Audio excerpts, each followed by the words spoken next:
I'll just say later this episode, we're going to talk about a movie about werewolves and yetis. But before we get to that, and before we get to the song, I'm very excited. Just for this episode. Okay. I wrote a joke. Oh boy, it's going to be good. It's a Tim joke. What did King Charles say to the abominable snowman when he showed up at his house one morning? Not Yeti. Damn it, no, he said, it's not yet tea time. Come back at 4. It's not yet tea time. Come back later. You were close. It's Steady Bimco Part 2, The Revenge. The show where we create revenge sequels that nobody wanted. I'll find you eventually, and you'll no longer be hidden. Hey, it's Steady Bimco, Part 2, The Revenge, and we're going to talk about revenge sequels to a movie about werewolves and yetis, a movie George picked we're going to talk about later. What's it called? You can tell it's well, Tim, Well. that depends who you ask. This movie is known by many names. Yes. I'll get into it later. The least accurate being... Well, the least accurate being the one we recorded the Werewolf and the Yeti. Because it should be like the Wolfman and about 4 minutes of the Yeti, because like there is like hardly any, spoiler alert, there is hardly any Yeti in this. Yeah, I think 4 minutes is actually, I did actually think of timing it. I don't think it's even 4 minutes Yeti. I would be surprised if we got 2.5, to be honest. Yeah, I would. Okay, I'm going to go with 3 minutes and 12 seconds at the most. Okay, that's my final answer. I'll have to check Price this of later. Right rules. Yeah. We'll see who wins. What are you betting? I'll check it out for next week. Whoever wins gets to give a Tim Hamilton drawing for the New Yorker to whoever guesses. This is just between you two, though, not the No, audience. we're giving it to to some member of the audience. Sure. You guess the exact time, man. Yeah, but which version? Will they get the right time for Werewolf and the Yeti, or the running time from Night of the Howling Beast, Werewolf or and the perhaps the Yeti. one from the Maldición de la Bestia? I mean, who knows? There's probably other versions too. Who knows? See, yeah, the version I saw was on Plex, and Plex. That's that. It gave me my. I know you said Tubi, but on my when I Google it, it gave me the options of Amazon Premium subscription, and it's like, well, okay, and then it gave me Plex. Interesting. Yeah. Well, let me ask you, John. Is that how a YouTube site? boobtastic was yours? On a scale of 1 to 10, probably tops 1.5. I think I got a real edited version. I think I got. I saw one. Yeah. Saw one nipple. Wow. Okay. No, it had more than one nipple. I saw a couple nips, a couple breastises, a couple tushies, and beyond that, not really. Here's the defining feature, John. When the werewolf Voldemar is laying in the cave with the two, he's not a werewolf yet. He's laying with the two women, and they're having their menage a trois. And it's like, is there like about a minute of a fully naked lady laying on top of him and just zooms in on her butt? No. You didn't see the good one. Well, good is a relative term, I'm going to guess. This show has a format. What's the format, Tim? Oh, really? I sent you guys a Patti LuPone story, and George is like, I got to tell you about Patti LuPone. Yeah. But what did you think? Good Patti Did you see? Patti LuPone throwing shade on Kim Kardashian. Who the hell does Patti LuPone think she is? Who does Tim think he is that he thinks we'd care about Patti LuPone throwing shade on Kim? Because last week the discussion was that I am absolutely terrified of 3-time Tony Award winner Patti LuPone. Remember, George? You were asleep. Oh, yeah. So as a matter of fact, she's talking about Kim Kardashian being cast on the latest season of American Horror Story, and I am so terrified of Patti LuPone that secretly I refer to 3-time Tony Award winner Patti LuPone as American Horror Story. it all makes sense. Yeah. But I agree with her.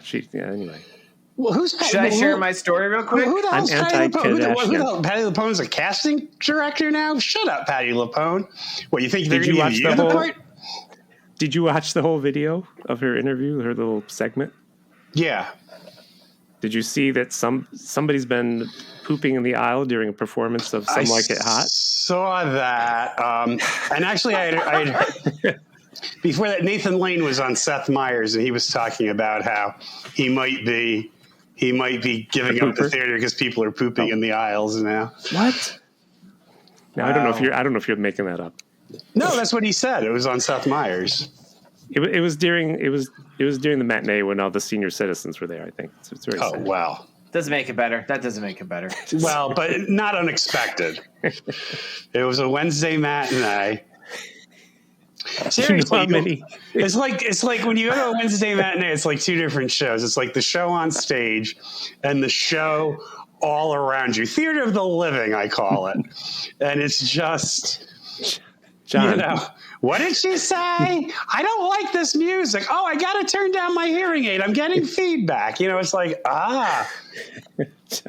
John. Yes. To go back to the pooping. You're not on social media. And half of my feed, it's just George may tell you because I send some. Half my feed is public cameras. There's so many people sneaking around just pooping on things. I don't get that on my social media. That's what I get. I've sent some to you. Tim, whenever you reveal these things about you, you're revealing a lot more about yourself than you realize. But I don't care because I'm being honest. I don't ask for that. If he's not revealing a lot about himself, he's revealing a lot about his Google searches. No, I do not search for that.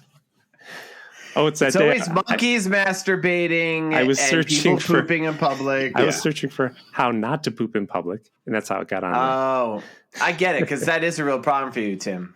Every time we go out, we have to hold your pants up because you're just trying to whisk them down. All right, really quickly, my Patty LuPone story. Okay. The year was. I feel like you're probably going to know what this is, John, because this is a super famous moment. Mm-hmm. Although maybe it's happened more than once. But it was 2009. My then partner and I were going. I'm not a huge Broadway person, but I do see a few shows a year. And Patty LuPone was starring in a revival of Gypsy. Yes. And we got pretty good tickets. It was a Christmas gift that we were going to see in early January. And we're a few rows back. And Patty LuPone, mid-show, first act, stops the show and starts screaming at a person in the audience who is taking a video with a flash. Yes. Or a photo with a flash. Yes, this is a very famous incident. You were there. You were there? I was there. I was fucking there. Gosh. This is why I always feel like I almost never tell this story because I feel like there's the fact that I was there seems so random. Oh, yeah, sure. It almost seems suspicious. Yeah. Yeah, I feel like it's that. So I actually did the research. I found my old tickets and stuff to make sure I have the receipts to back this up. And I'm also going to throw a well-known person, not under the bus, but I have a witness to me being there. Well, Tim, you might know this guy. Well-known children's author and illustrator Paul Zelinsky was also in the audience. Yeah. And we spoke to him in intermission. We're like, wow, that was crazy, huh? She totally fucking yelled at that guy and threw him out. Because I didn't realize what was happening until it was like when the Challenger blew up. I didn't really know what was happening right away. I'm like, is this part of the show? And it was. I will tell you, it was terrifying. That's what I'm saying. Patty LuPone is terrifying. That's what my fear of Patty LuPone. She scolded this guy. The energy she gave off was so much that I don't remember much of that show beyond that. Because I feel like the rest of the show, I was so scared that she was going to catch me sniffling or something. Thank you. George, was it a Wednesday matinee? It was a Wednesday matinee. I remember well because I was just about to go to the bathroom in the aisle when it happened. Oh my God. I better hold this dookie in. I'm like, let me just kick this under this seat so nobody sees what I was doing. Tim, you had a question? Yeah, I had a question, but it was going to be a joke about how you pooped in the aisle, and John got it. John beat me to it. You know, I just gotta say, the three of us, we're a well-oiled machine. If there's gonna be a poop joke, we will take it. Yeah. I wanted to say my only news item that I don't know if you missed, but Pope Francis is going to give a relic of the True Cross to King Charles for his coronation. Two pieces. Two pieces. Two. Why do they need 2 pieces of the True Cross? Well, so you can make a cross you put one across to nail the arms to, and another one down to nail the feet to. It's a tiny piece, George. It's a little splinter. How tiny? Well, it fell have off you ever seen Prince Charles? He's only like 3 inches tall. And where's the verification on this? Yeah, it's like all I remember is them telling us remember the Shroud of Turin, which was allegedly the cloth that Christ was buried in and at his image, and it wound up that it was a hoax. I need some verification on this wood. I bet you it's 2 fucking popsicle sticks, and the Pope's like, "Yeah, here's your True Cross." It's probably like some splinters from a couple 2x4s in a lumberyard in Napoli. Just age it a little. We'll give it to the king. Oh, we'll give him 2 pieces. Make him feel special. That's why the Pope. Tim, your news stories are so fascinating. That's why the Pope needs a wife. She'd be like, "Are you giving away pieces of the True Cross again for presents? We need that True Cross for her retirement." My sister asked for a piece of the True Cross, and you wouldn't give it to her. Yes. And you're going to give this guy in England 2 pieces? My sister. Cutting edge comedy from Tim Hamilton. The old wife haranguing somebody joke. Yeah. And before I forget, every week we watch a movie, and we have a random wildcard question where we ask, which character from this movie would be most likely to become a comedian? Oh, okay. I say 24. All right. So I guess we'll start talking about it. Maybe we should get to this movie. What's it called, George? Let's do it. Well, okay, I'm gonna. I'll ride this ship because it was my movie choice. Mm-hmm. I'm tentatively going to offer apologies. Yet you may have really enjoyed this. I think I really enjoyed this. I had to watch it twice in order to follow it. Yeah, so did I. Because it was just who's this person? What's their backstory? What's their name? I don't get this. And then they're dead. I was like, oh man. Yeah, so I did. I had to watch it a second time. There are straight up a couple of characters I didn't register as being different people until the second viewing. Yeah. And some of that is definitely the filmmaker's fault. There are 2 characters I'll probably mention who look so similar. I'm like, come on. 2 sets of characters. George. So this movie, I'm going to give it. I challenge you again. Give me the 1-sentence synopsis. What's this movie about? It's about a werewolf, and he fights he's on it. No, I can't. No, it's not. Look. Well, people go to Nepal to find the famous Yeti. I'm doing this. Shut up. This is my movie. I'm starting this off. No, you're not. Because I'm starting this off. I'm explaining a little of the back history of this. So, did you all realize that when we watched this movie that this is the 8th of a 12-movie series about El Hombre Lobo? Yes. Okay. Well, now, I only realized that when I started, because I did a little research before, and then I did see that. Yes. I'm going to share. I'm going to give the listeners a little history because I found this part to be fascinating. Okay. So there are 12 films starring the actor Paul Naschy, which is a stage name he took in order to seem more Teutonic, because originally the first movie was a German co-production. Right. His real name is Jacinto Molina Alvarez. Yes. And he wrote and starred in 12 films about Count Waldemar Daninsky, who is a werewolf. These movies are not consistent. He's always named Waldemar Daninsky. He's always a werewolf, but he becomes werewolves in different ways. Sometimes he's a count. Sometimes, like in this movie, he's an anthropologist/psychologist. And the 12-bit is the part that's most interesting to me. So in 1968 is the first one, La Marca del Hombre Lobo, the mark of the Wolfman. Cool, whatever. It does pretty well. The second movie, also filmed in 1968, Las Noches del Hombre Lobo. This is a lost film. Did you guys come across this part? Oh, it is a lost film. Right, this is fascinating because it was filmed by a guy named Rene Govar. It starred 2 people besides Paul Naschy named Peter Beaumont and Monique Brainville. None of these people exist. They don't exist. Brainville. The story is supposedly what Paul Naschy claimed until the day he died in 2008 was he wrote this movie. They went to Paris. They filmed it in a week. And then a week later, Rene Govard, the director, was killed in a car accident. Ooh. The film was at the lab. Nobody ever picked it up. And he didn't discover until 3 decades later that it was never released. 3 decades? Most people, yes. He's like, wait, no, like this. And people are like, this movie never existed. This guy, for some reason, made up this movie. But everywhere you see, they'll say there's 12 movies. This movie's not real. He couldn't remember any actors but these and 2 others who had aimed it right down. None of these people are real. Rene Govard is not real. He made up a complete story about Monique Brainville. He made up a complete story about Las Noches de El Reloj, and then he describes the movie. It sounds like another movie. Anyway, he made up a movie, but people still say 12. All right.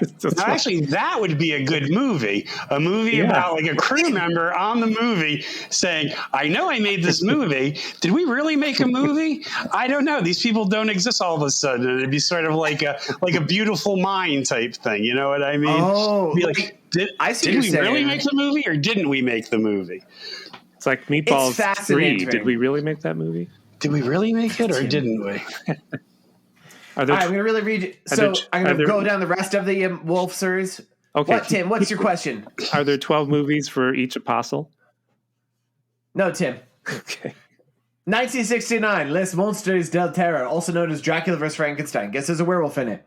1970, La Furia del Hombre Lobo, which he becomes a werewolf by being bit by a Yeti. Not this movie, because the Yeti's barely in this.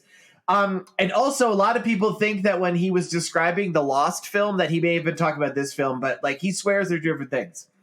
In 1970, also La Noche de Walpurgis, which, by the way, Walpurgis Night, as we're recording this, that's only like 2 nights away. Is that a coincidence? I don't know. Oh my God, I haven't sent out cards yet. I know. No. How are you going to celebrate your fucking pagan holidays if you don't send out cards in advance, John? I didn't buy Walpurgis Day presents. What the hell? I totally forget. Well, I have some good news for you, John, because after the 6th film, which is Dr. Jekyll and El Hombre Lobo, in 73, there's El Retorno de Walpurgis. So in 73, you get a chance to return to Walpurgis. Okay. 75, we have the one we watched, La Maldición de la Bestia, also known as The Werewolf and the Yeti, which, man, it shouldn't be called that. Then there's El Retorno del Hombre Lobo in 1980. La Bestia e la Espada Magico, with the beast and the magic sword. That comes out in like fucking 1983. It's a Japanese co-production. He has a samurai sword. Kind of want to see that one. In 1996, Licantropo, El Assassino de la Luna Llena. And the assassin of the full moon. And then finally, in 2004, Tomb of the Werewolf in English. The man never learned to speak English. He recorded all his lines phonetically for this one, the last one. Then he died. Is there a werewolf in the last one played by Miley Cyrus? Yes, Miley Cyrus is in that one because for people who don't listen methodically to every episode, let me fill you in on Tim's running joke. I'll get to it. Tim looked up hairy celebrities, and Miley Cyrus came up, and this stuck in his brain like a craw. He loves it. He loves hairy Miley Cyrus. He can't stop talking about Miley Cyrus. I looked it and up. How hairy she is.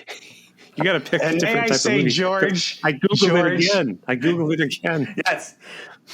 May I say, George, the way you speak Spanish, if I close my eyes, I swear I would think I was in a cafe in Madrid. Yeah, I'm pretty good. Mi español es muy bueno, no es malo. Hay muchos libros en la biblioteca. Wait, ¿dónde está la biblioteca? I said L instead of la. Damn it, screwed up. All right. Damn. George, wait, I have a question. Tim's holding up his hand. He has a question. Yes, Tim. I never heard him mentioned in the movie, but I see that someone played Larry Talbot in this movie, who's like, that's the name of the original Tim, werewolf. I was getting to that, yes. Well, get to it. Yes. Yeah. Stop stalling. Well, okay. That was important to give you context John for this 12-movie too. series, which is only 11. All right. So it opens up in an expedition, and let me say this verbally because you won't be able to see it. I'm doing air quotes, Tibet.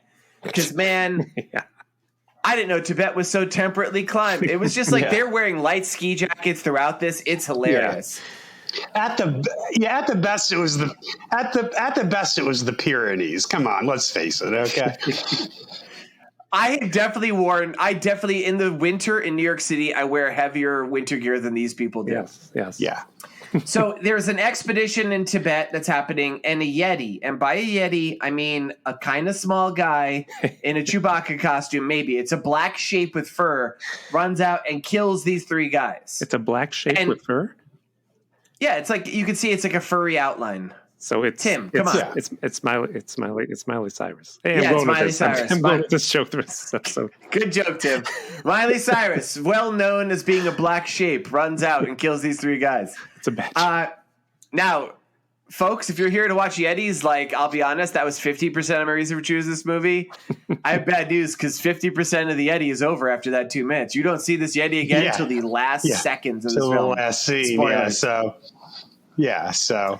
So it looks cheap and shitty, and I'm like, woof. But then we cut to London. And it's actually London. I'm like, ooh, wait, there's some money in here. And then we meet our hero, who is Waldemar Daninsky. Who? I didn't know yet that he was our hero, the werewolf, because as Tim mentioned, there's literally a guy in this movie named Larry Talbot later, who I thought, if you've ever seen the original Wolfman with Lon Chaney, his name is Larry Talbot. I thought he was the werewolf. Yeah. Actually, there's like 5 characters who I thought were werewolf before this guy. So Waldemar. Daninsky, Voldemar, as you might want to call him. John agrees with me. He looked like a cross between Peter Sellers and John Belushi. I see the Belushi. I don't see the Sellers. What angle you look at his face? I saw maybe Belushi and Armand Asante. Yeah, I would agree with that more, actually. Okay. He's an interesting looking dude. He does like kind of like.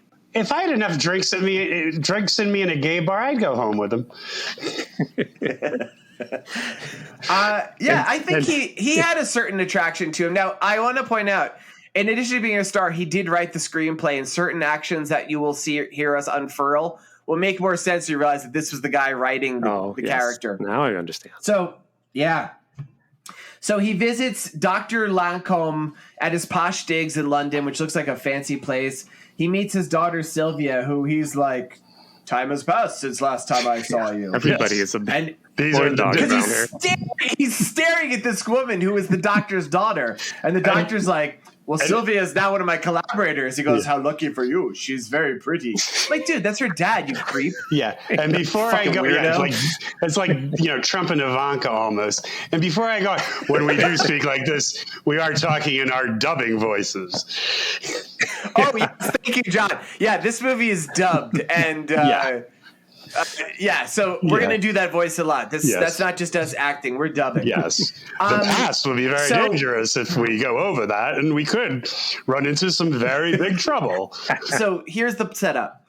The doctor has contacted Voldemort because he's like, there was an expedition to Tibet or the Pyrenees or maybe just the outside, and they were all killed. When they found the bodies, they found my address in it. They sent to me this stuff. And what he has is a Yeti scalp. Yes. He has a couple of pictures of the guy in the Yeti. Well, I'll talk about that in a second, Tim. Oh, my God. Has a couple of pictures of the Yeti. And he's discovered the Yeti. We're going there to find the Yeti. And I want you to come, Voldemar, because you are both an anthropologist, a psychologist, you know Tibet, and you speak Nepalese. And you're a bad guy. Okay, I'm in. Yeah, I'd forgotten about that Yeti scalp. But yeah, it looked like they got it at the Halloween store. Like, that Halloween store that's only open like for the month of October. It was like, really? Well, I want to drop some real Yeti knowledge on you all. They've mentioned several times in this movie, like this guy, this is actually based on a real quote unquote real Yeti relic. Oh no. In Pangboche, which is the place they're going to, you could go there. There is supposedly a Yeti scalp, or there was. I think Jimmy Stewart stole it in the 60s. That's the story. Yeah, it's crazy. It's another podcast. Jimmy Stewart scalped a Yeti? No, it was already a relic in Tibet. Look up Jimmy Stewart, Yeti. And actually, you know what? I think he steals the hand, the Pangboche hand. The scalp is still there. But this is a real relic. Supposedly He gave it to Danny Kaye. I don't know if you know that. He gave it to Danny Kaye because that's a thing that Tim does. Tim, how many years ago did that joke originate in this podcast? Yeah. Like, how far back are you going to reference? I think that joke came out the second season of Rhoda. I love Tim. It's like Tim just sticks to these jokes. Yeah. No, but I do want to know Actually, what Jimmy Stewart was going. What was he doing with the Yeti scalp? So, all right, this is such an aside, but like in the annals of cryptozoology, the study of like Yetis and shit, Jimmy Stewart was a big believer, and he supposedly agreed to help this guy, Tom Slick, sneak this thing out of Tibet for study. Ooh. And he used he was filming a movie there, and he used his big movie star stuff to go in there and steal. It was either the scalp. Now that I think about it, I think he stole part of the Pangbochi hand, which was a Yeti hand. Ooh. So that they could like study it. But I don't know. Yeah. When he got it home, he was like, I really had a wonderful life.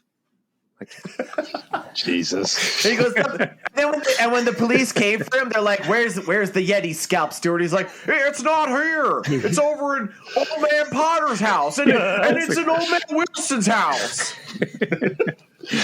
All right. Okay.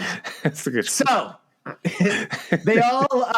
So let's just cut to it. They're going to a place called. Wait. Because you admitted to me in a text. I texted George about something. He admits he doesn't remember this. First, for this expedition, they need an expert, a guy who they find in an opium den, who's asleep. Oh, I was getting to that. Joel, who looks like the old man Ronald McDonald with 2 tufts of red hair.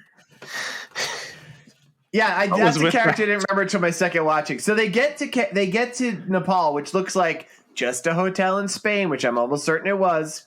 And we meet the other members. And I'm going to mention their names in case we're writing stories about them. Yes. So we have the doctor, Dr. Lancome. He's just a guy. We have Valdemar, who is the werewolf, but he's not a werewolf yet. We have Sylvia, who's his babe, daughter. Getting sexually harassed. And then we meet... Everyone just wants to fuck her, including Norman, who's this fucking sleazy coward guy. And it wasn't until the second viewing I realized Norman was someone different than Ralph. Yeah. There's 2 guys who look kind of the same. Yeah. And how the hell they come up with these names? Ralph. What kind of Spanish name is Ralph? You know what I think? I think when they were dubbing this, like they really didn't have like the script translated and they just handed it to the voice actors and said, you'll figure it out. So they're like, oh yes, we'll run into great danger if we go over the mountain pass at this time of the year. Ralph. You might be right. I think so. There is a, and this is air quotes again, a Sherpa, but really just a Spanish guy wearing brown face named Tiger Hassan. And then there is the guy Larry Talbot, who I thought was going to be the werewolf, because Larry Talbot is like kind of like blonde, like leading man, hunky. Oh, it was him. Like no. Yeah. And I'm like, oh, that's the werewolf. He's Larry Talbot. Nope. No, Larry Talbot dies with a pole shoved up his ass. Spoilers. Spoiler. So we're told there's bad weather, even though you can clearly see outside and it's like a beautiful spring day and nobody's wearing a coat. Hey, and weather changes drastically on mountains, George. Well, yeah, but they're not on a mountain. I don't know. So Tiger takes Valdemar to meet this guy who Tim is obsessed with, Joel. Joel is fucked up looking, everybody. He's old man Ronald McDonald. Yeah, I don't know what that means, but he's wall-eyed. He has like his teeth look like they were drawn by Jack Kirby. Like they're just all boxy and weird angles. Like he's kind of. I'm sad we don't spend more time with him. And they meet him at a fucking opium den. And he's like, he rolls over. He looks at him. Yeah, and he goes, the pass of the demons of the Red Moon, eh? I still hear their howls. I'll take you there. And they're like, you're going to take this fucking drug addict is going to lead you through a pass to get to this place. And he says that. Yeah. So what could possibly go wrong? So then some time passes and the rest of the group is there and we meet Ralph, who looks just like Norman, the sleazy guy. And I didn't realize that there were 2 different people. It really doesn't matter because they both die. And we meet Melody, who's another babe. What was she? Who was she? Do you even know? I think there's one scene where Ralph kind of like says something to her. I'm like, oh, they're a couple. Oh, okay. But she's just there so we can see her naked later. Spoilers. Yes. Voldemort's not with them. He's with Joel, the weird looking guy with the wall eyes and the bad teeth. And they're walking and they hear weird laughing. They're in snow. They're somewhere different. Yes. And Joel goes running off and his footsteps just disappear. He goes, ah! He got so scared he disappeared. And And we keep going back between the two groups. They're like, we have to wait for Voldemort. And Sylvia's in love with Voldemort at this point. She's like, he leered at me creepily in front of my father. I think I love him. And Melody's like, you need to go for walks and shit. This is already too long. Tell us more. Tell us more about Jimmy Stewart stealing body parts. So then Jimmy Stewart came back. He's like, I want another a bit of a Yeti. What else you got? No. You got a Yeti. Here's the important part. my wife would like a Yeti penis. Wait, who played his wife? I can't remember. Donna Reed. Hey, all right. Don knows. Donna Reed, of course. So Voldemort is separated now from Joel, and then he wanders into a cave. And inside this cave is another babe, and she's wearing like this like kind of outfit. She's like taking care of him, and he wakes up and he's all like feverish. She's talking to her sister or her like another babe there. Yeah. I'm sorry, another babe who I thought was Loretta Lynn. Really? Yeah, Loretta Lynn really slumming in her. She looked like she had the same hair and everything. I said, "Is that Miss Loretta Lynn?" But it wasn't. And what they say to each other, he's very strong. He will be a good companion and a passionate lover. And again, reminder that Voldemort, the actor, wrote this movie. Right, yeah. Because then there's now, depending, listeners, if you saw the version on Tubi or apparently Plex, you probably saw the Werewolf and the Yeti, which does have a little bit of naked stuff here, but not the version I saw. First time I saw that was like, there was weird cuts in the audio. And I'm like, I feel like shit's cut out of this. So I was watching on a different device, and I typed in Maldición de la Bestia instead of the new name, and I instead found that there's an English version called Night of the Howling Beast. Yeah, I call it up. It's a cleaner cut. And right on the front it says restored by Sleazovision. I'm like, oh. Night of the Howling Beast. Kids, get the popcorn. It's movie night. Yes. Second viewing was much more entertaining. Not only is there a lot more naked stuff on here, the scenes that were in the original version I had watched, the Werewolf and the Yeti version, were refilmed to be nakeder. So like there's scenes where like the lady's like wearing like maybe a sheer robe. She ain't wearing no sheer robe. So there's this menage a trois scene where like one of the girls is just kind of like flopping all over him all naked. We're zooming on her butt. And the other woman's just got her head locked at his waist. We're like, I guess I know what's going on there. Wow. He wakes up later and he's feeling good about himself. He's putting a shirt on. He's like, whoa, I just had a menage a trois with some randos. And then he sees them. They're eating human flesh. And he's like, how do I wake up from this nightmare? And I guess it's Joel, right? I don't know where they get that arm. I assume they're eating Joel. It occurred to me upon second viewing, like, oh, that's where Joel went to. Because I forgot Joel existed the first time. That's right. That makes total sense. Yeah. They're eating Joel, and then he's like, white gloves. Did the arm have a white glove? I just want to know. Why? Michael Jackson? No, because he was. Never mind. No, you have to explain this, Tim. Our viewers are going to be outraged. Carry through on the joke, Tim. Ronald McDonald. He was old man okay. Ronald McDonald. That's all. Oh, okay. It wasn't that good. No, I don't. Wait. All right, Tim. We're derailing this thing for your joke. Is there an actual old man Ronald McDonald, or did you just look at this guy and goes like, if you take Ronald McDonald, remove his clown makeup, age him, he would look like this? Yeah, that's what I mean. Yeah. No, Tim gets an idea in his head, and like you can't get it out. You know what I mean? It's a walk. I get it. It's just like seriously. George knows. If Tim voted Republican and watched Fox all the time, we would never speak to him because he would never let that go. The ladies who we saw eating human flesh are like praying around an old tomb that's in this cave, and he runs over and like he grabs an arrow out of one of like there's a statue on it. He kills one of the ladies. She's naked. Mummy, George. It's a werewolf mummy. I didn't register. I was looking at the naked ladies. He stabs one of them and she's naked and she turns into a skeleton. The other one runs off. The one that looks like Loretta Lynn chases him. The Loretta Lynn one runs off, becomes a wolf, chases him, bites him on the chest, and he kills her while she's naked, and then she also turns into a skeleton. But he's been bit. Yep, he's been bit. Now he's a werewolf. He runs outside. It's a full moon. He becomes a werewolf, which is just yes, Tim. Out of all the werewolf movies we watched, finally, This is one where they turn into a wolf when the moon comes out. But First not one. always. True. Sometimes he turns into the werewolf when it's broad daylight out, though. Did you notice that in a couple scenes? There's the scene where he saves Sylvia from the marauding Huns, because yes, there's Huns in this movie, and it's broad daylight, and I'm like, what's going on? What's going on here? I also didn't understand the passage of time in this. Like, is there months apart in scenes? I don't know. Maybe. I don't know. I don't know.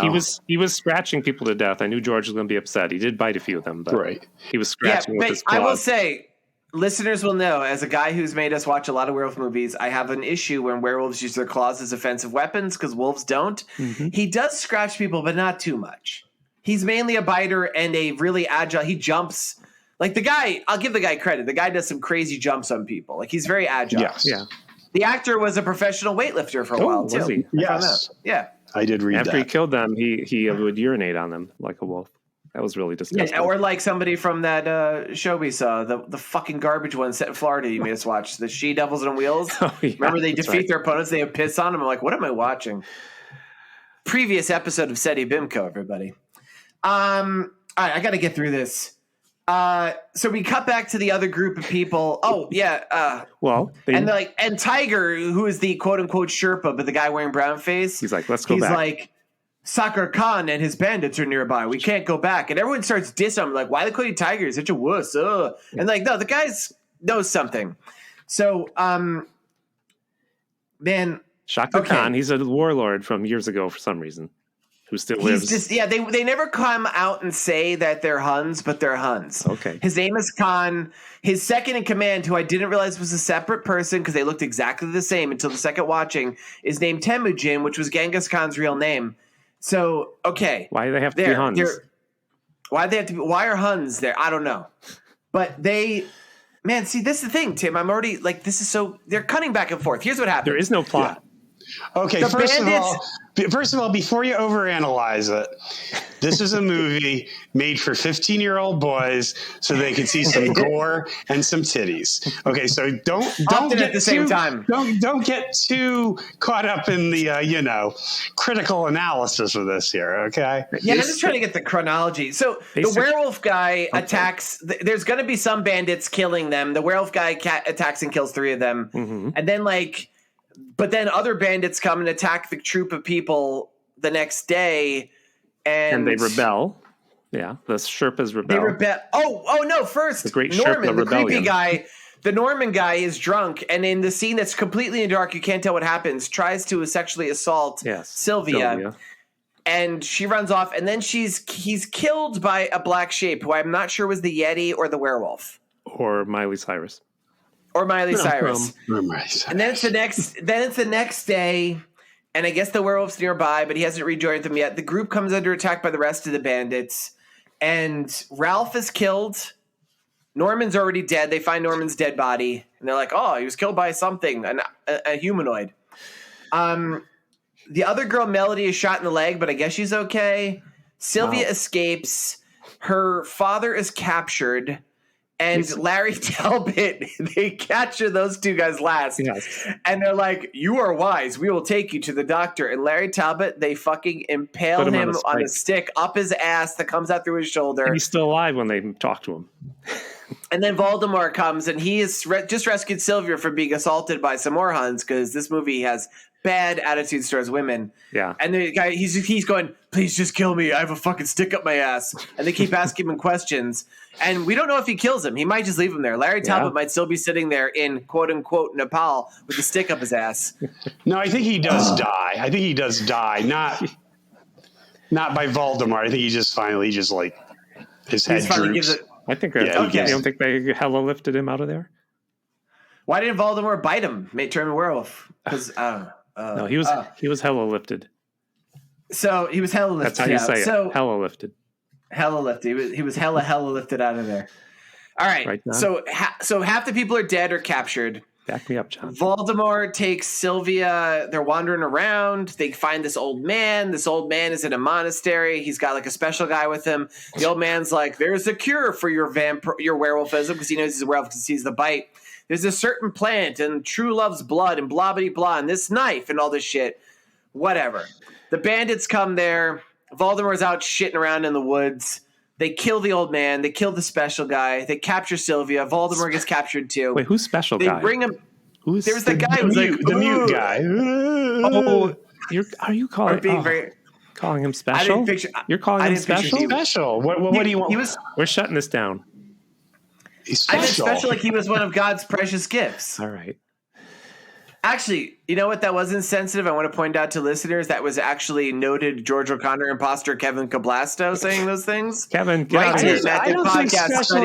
I don't think special is offensive. Special, I think, is quite sweet. You know, we're first of all, we're getting lectured on political correctness from a guy who's obsessed with Hitler. Okay, let's just start right there. So I'm sorry, Tim.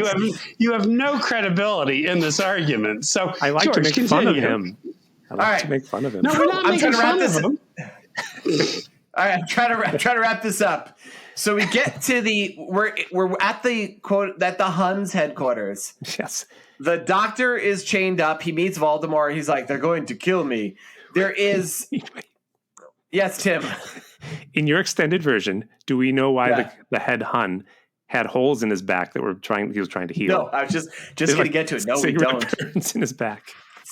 Yeah. So the head Hun, Shaka Khan, which I'm just calling him Shaka Khan. I call him Shaka Khan. He has a condition where he has like a circle of weird holes in his back. Right. It's a horrible condition. And I'm going to guess it's a venereal disease, but that was just what I'm going with. Or probably because this place is full of babes. That's where evil woman puts her cigarettes out. There's evil woman too.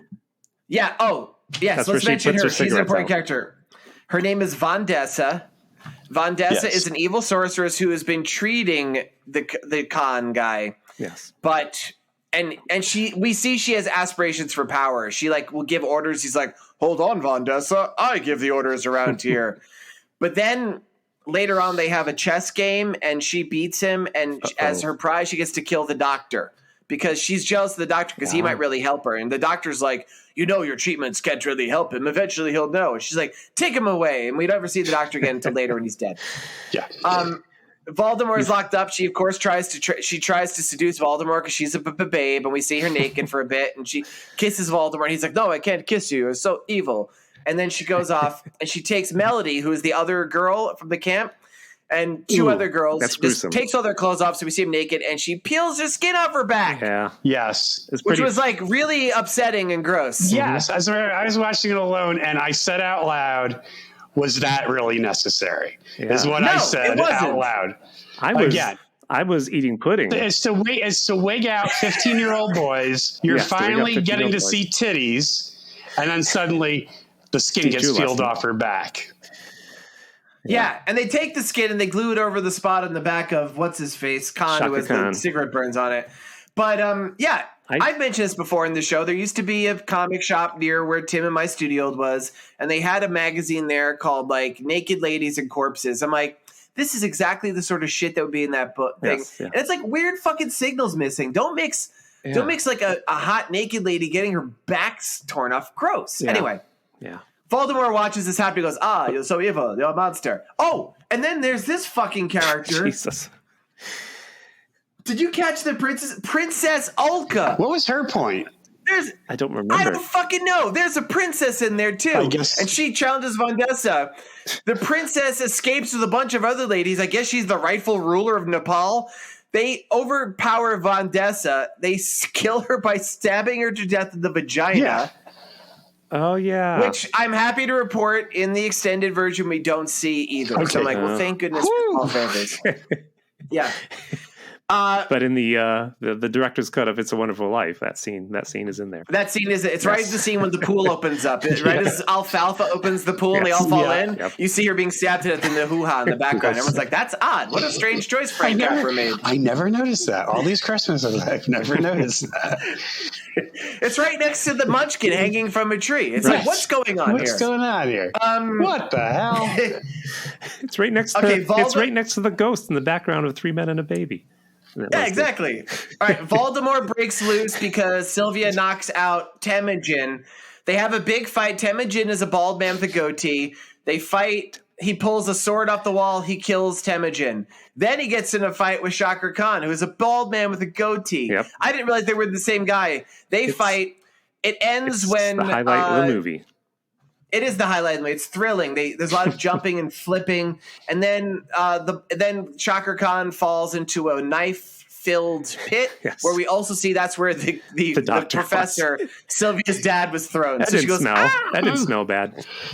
Well, he was only taken away maybe minutes before. Who knows? It could have been minutes. It could have been nights. We don't know the timeline on this. Yeah, because there was full moons happening all over the place. Werewolves coming out in broad daylight. I mean, who knows what time anything was in this movie. Sylvia and Voldemort escape into the wilderness. They leave Elka, whenever the fuck her movie was going on, Princess Elka, whatever you're doing here, lady. They go off, and then Voldemort's like, "You have to leave me. It's almost the night." She's like, "No, I can't leave you." We're getting like, you're like, at this point, you're like, wasn't this movie one of its titles Werewolf and the Yeti? I'm like, there's like 3 minutes left. Where's the fucking Yeti? There's literally like, I did stop. It was actually at 5. It was like 5 minutes left. There's still no Yeti, and so Voldemort's running off, going becoming a wolf again, perhaps. And we were following Sylvia, and she walks by this flower we zoom in, which I guess is the plant the old man told her about will cure werewolfism. Yeah. And then she gets attacked by the Yeti, who is just there. And the Yeti, again, I want to emphasize to you all, you probably think of big, hairy ape man. No, it's a little tiny guy. Little tiny. He's small. He's maybe like I'm bigger than him. Yeah. And he carries off her, and then Voldemort is a wolf now, and he attacks. And then it's like 2.5 minutes of two indistinct blobs fighting each other. Yes. Yeah.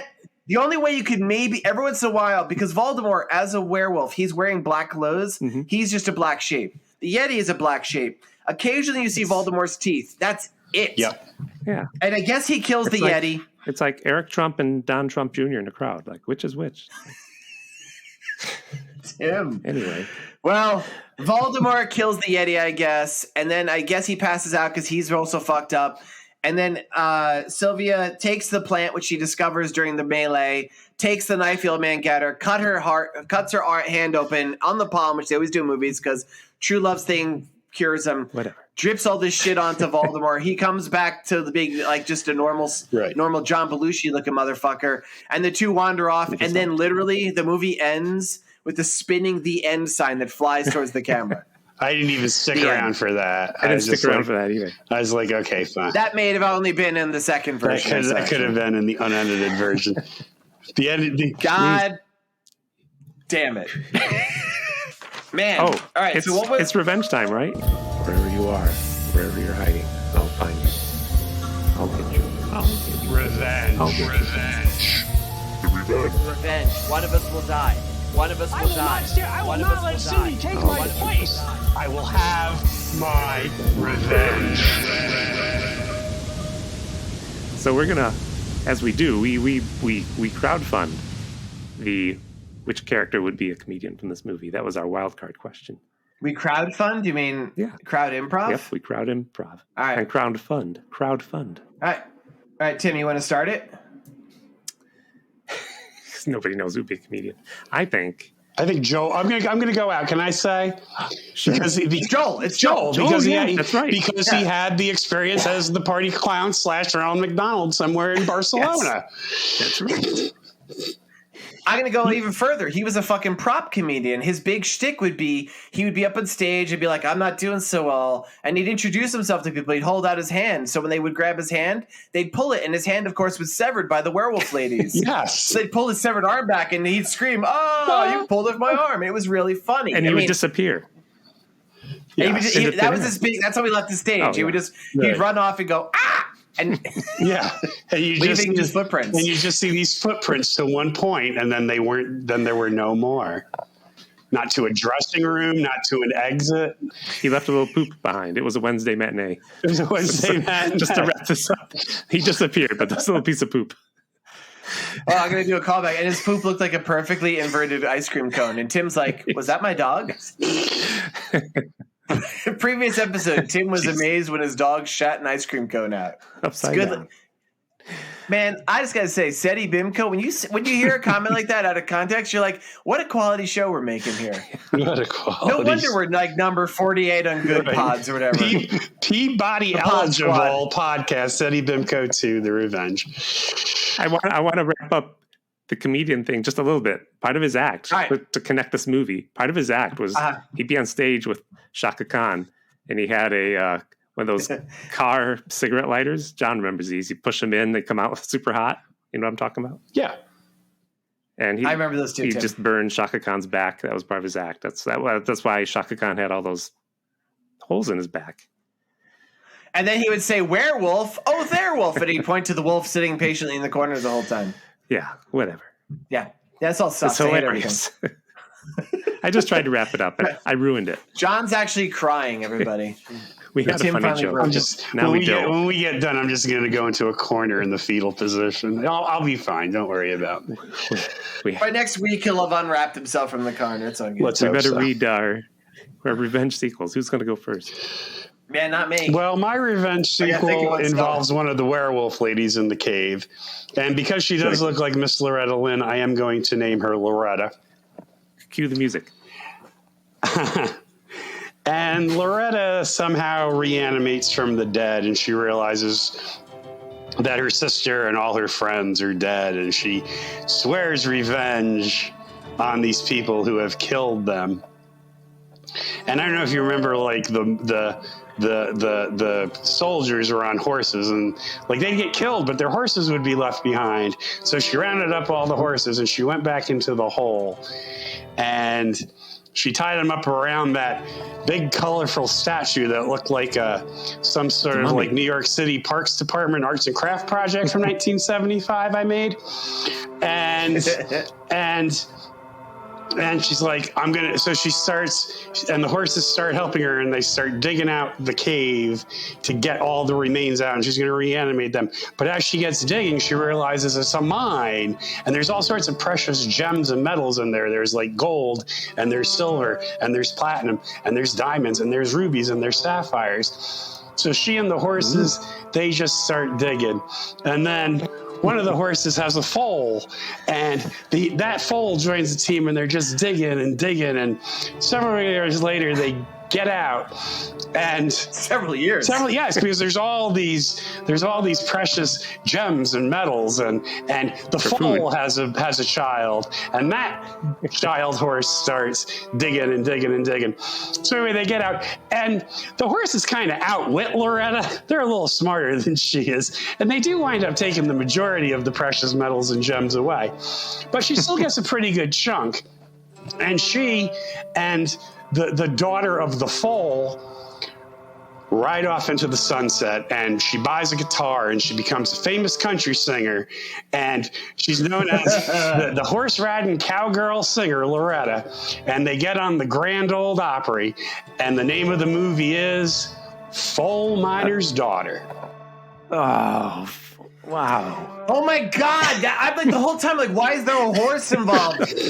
I was going to ask you, I'm like, is that what Coal Miner's Daughter is about? Then, that was such a lot. John. I knew she didn't do Rhinestone Cowboy, and I was like, is this going somewhere for rhinestones? Nice. Good heavens. Loretta needed those gems because she's one of those she went through all that Crisco money. Yeah, she's one of those animals that needs to have stones in her stomach to digest her food. Yeah, exactly. I don't know if you knew She's that. like a bird. She has a gullet. Yes. All right, can I go next? Because I don't have a good one. Okay. Well, apparently neither did I, so go ahead. Cue the music. All right, mine. Cue the music. Here's cue the music. I hope I get the good music this time. All right. So mine is actually the Secret 13th Paul Naschy film. Turns out I was hiding this from you all at the same time from this sequel. What? It is called La Venganza del Retorno de la Hijo del Hombre Lobo. Oh, I feel like I'm in Madrid. Yeah, it's just like it. And in this one, we don't start off with Voldemort Kandinsky, or whatever the fuck his name is. We do a slow pan in over the quote-unquote Tibetan Himalayas. And there, sitting atop a pole, is Larry Talbot. He's been there since 1975 with a pole shoved up his ass. Oh, no. And he is hurting. Because it turns out, well, that's the rough thing. So it turns out he is Larry Talbot. Like, he is the Wolfman from the Universal films. Uh-huh. You wonder why they stopped making films about him? Because he's been skewered up the butt in Tibet. And he just sits there all day And basically, once a month, I guess for 3 nights of the month, he turns into a wolf, but he's still a wolf with a stick up his butt. And he just kind of sits there and goes, "Rah, rah," and he runs in place and then turns back. It's been a rough few decades for Larry Talbot. He's lost his boyish good looks, his leading man looks. His clothes have rotted away. Around him, a development has popped up. People put in suburban houses. They think he's just a weird, naked, running, yelling scarecrow. There he sits, just there, month after month, year after year. And we'll plant the corn over there. He's just like, he just keeps muttering to himself, I kept asking him to kill me, and he never did. Then one day, there's a twister. And a young girl from Kansas comes over. Oh, no. Yeah. Her name, let's call her Dot. Dot is wandering around. She sees naked Larry Talbot with the pole up his ass. And she's like, ooh, are you a good witch or a bad witch? And he goes, let me down and I'll tell you. And so after the decades of being stuck up on that pole with a stick up his ass, because he was a werewolf, it didn't kill him because there's no silver, everything he sees looks like Voldemort Kandinsky. And he sees little Dot as just the John Belushi looking motherfucker from this movie. And she lets him down. He eats her face like a goddamn chimpanzee. Mm-hmm. But he's finally, after so many decades, he's finally up that pole. And he's happy. And he runs off into the wilderness. And then we hear, ah! And he disappears. Just like Joel. We see his footprints go 5 feet. But he's okay. Doesn't matter what happened to him because he had his revenge. He ate Dot or Voldemort or whatever the fuck his name was. The end. And the name is? The name is La Venganza. Oh, you told me. Del retorno de la hijo del hombre lobo. Dos. Okay. Electric Boogaloo.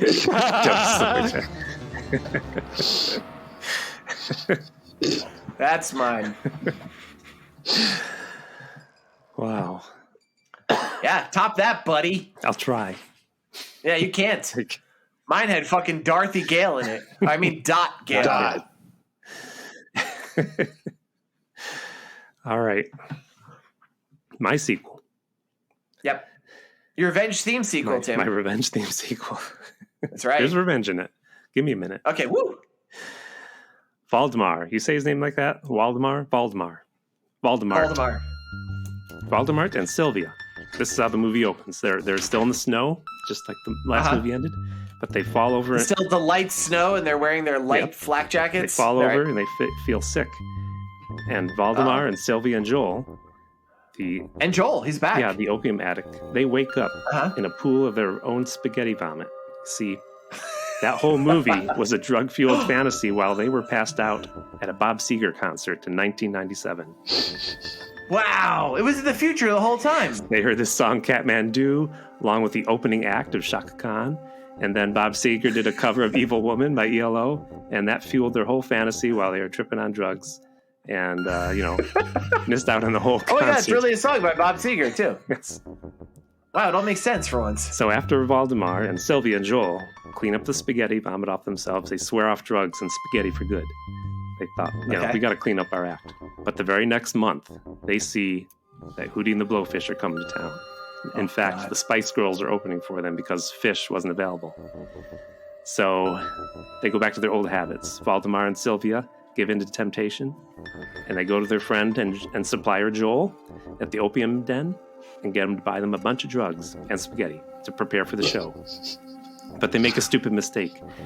They let Joel, the opium addict, buy the concert tickets, and unknown to them, he was so high he accidentally bought tickets to the 20th century's second biggest villains, the Osmond reunion tour. Oh. So Valdemar, Sylvia, and Joel, they're already high and full of spaghetti when they head out to the show, and they don't notice. It's the Osmonds.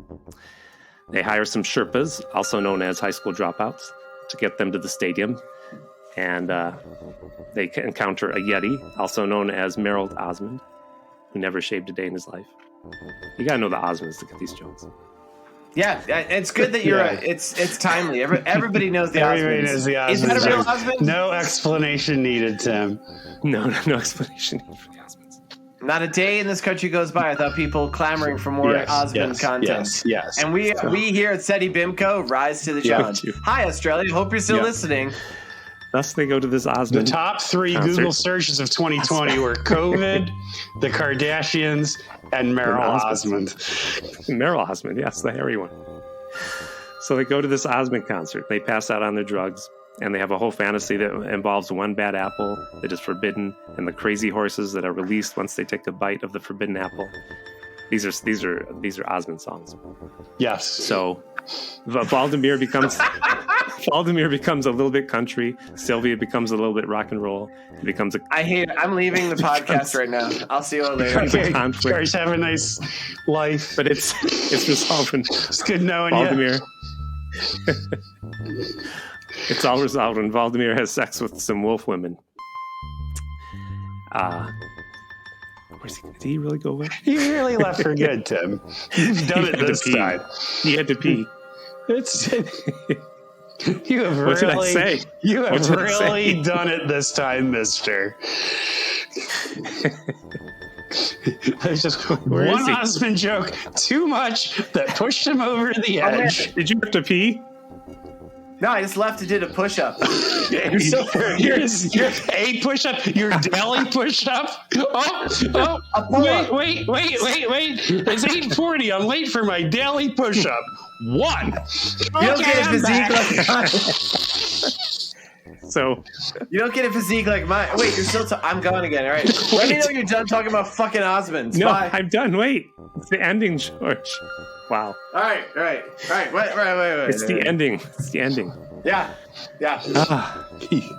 So they wake up Yeah. yet again. Who wait? Oh no, I didn't care. Valdemir, Yeah, wake up again. Sylvia, Joel wake up in a puddle of spaghetti and vomit, incredibly All right, yeah. angry that they have missed Hootie and the Blowfish. So they decide to Yeah, get I bet. revenge upon Joel. They sober up and decide to hunt him down and just beat him up. You know, they don't have to kill him. They want revenge on Joel for wasting their money. But that's when things got weird. It seemed that no matter where they looked, nobody had ever heard of Joel. It was as if he disappeared into thin air. Wait. After they searched- Wait. Yeah. That is when things got weird.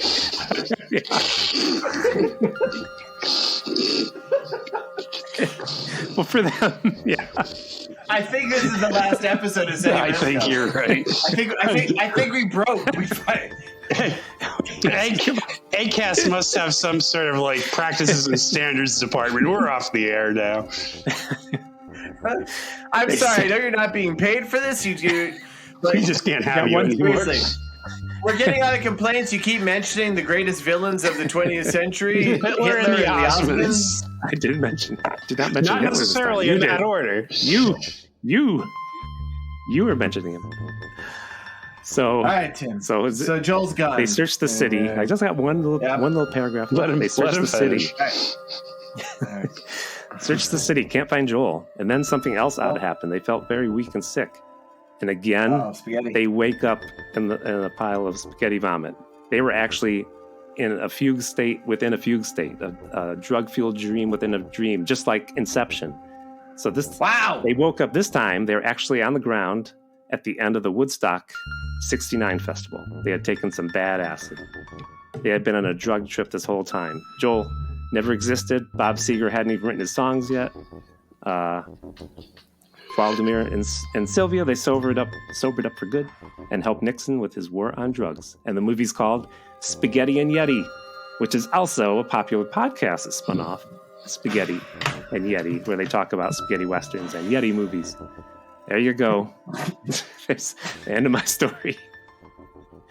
What's the matter, George? I like to picture wherever he is, Kevin Cablasto is just pummeling the wall in a fit of rage, just over and over and over again. Just so mad that he's being impugned this way. I've already copywritten Spaghetti and Yeti. Good move. Oh, thank God. Actually, I mean that's You don't want That's that. actually not You don't bad. want that getting in the wrong hands. Oh my God. Oh my God.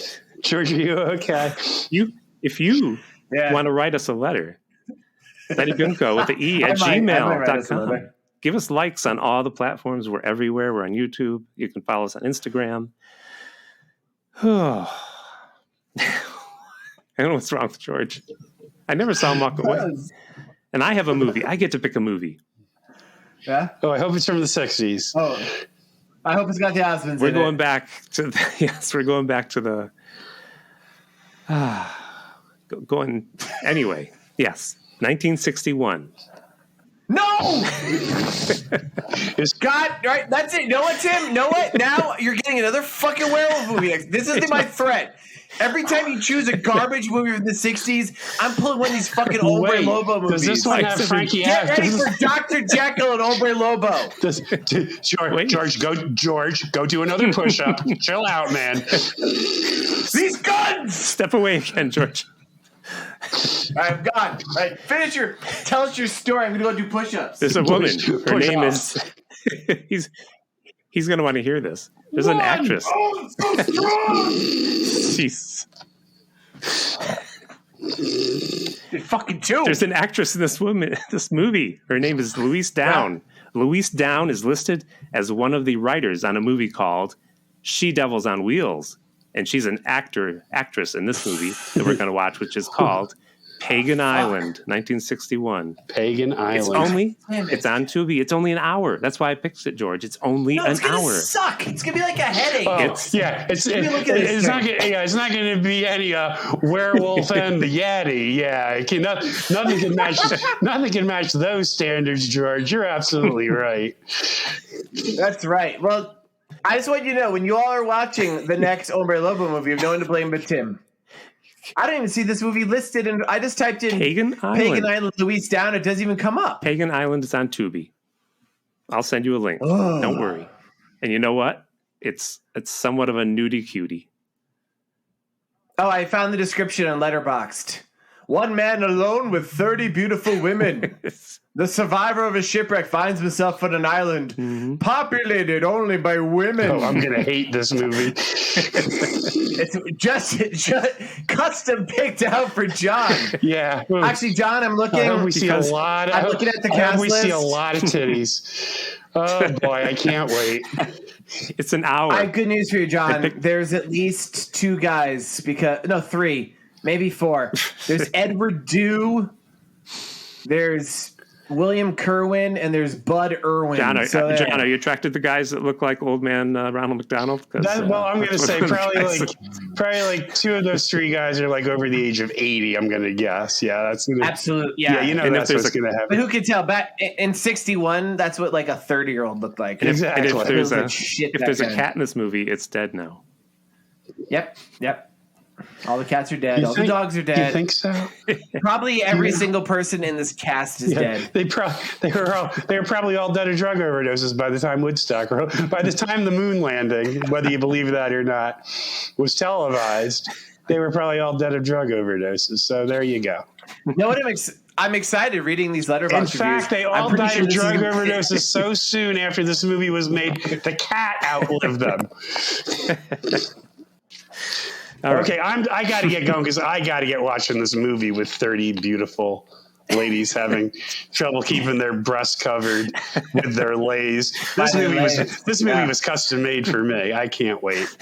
So I got to go. All right, everyone. You could take a nap. John, you need to find a nudie duty to make us. I'll find it. I'll find a nudie duty. I wonder if they remade this from like the female point of view. You know, we can find a nudie duty. I'm sure.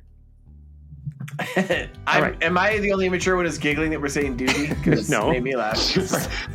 Yeah, we'll go to another Wednesday matinee duty. Yeah. Say goodbye. Tying it all together. Let's say goodbye. Goodbye. Bye. Goodbye, everybody.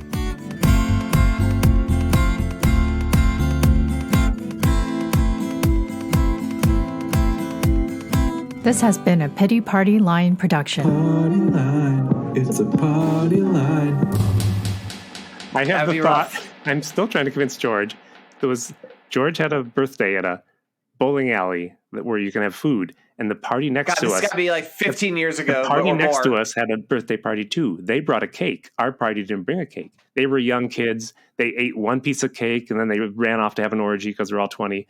And I was like, "Look, I can cut out a piece of this cake." They didn't touch it. They didn't spit on it. And I can eat it. And nobody else would join me in my eating of this cake that I stole from. What if they maybe that was their plan though, Tim? Like, what if they had like roofied that cake?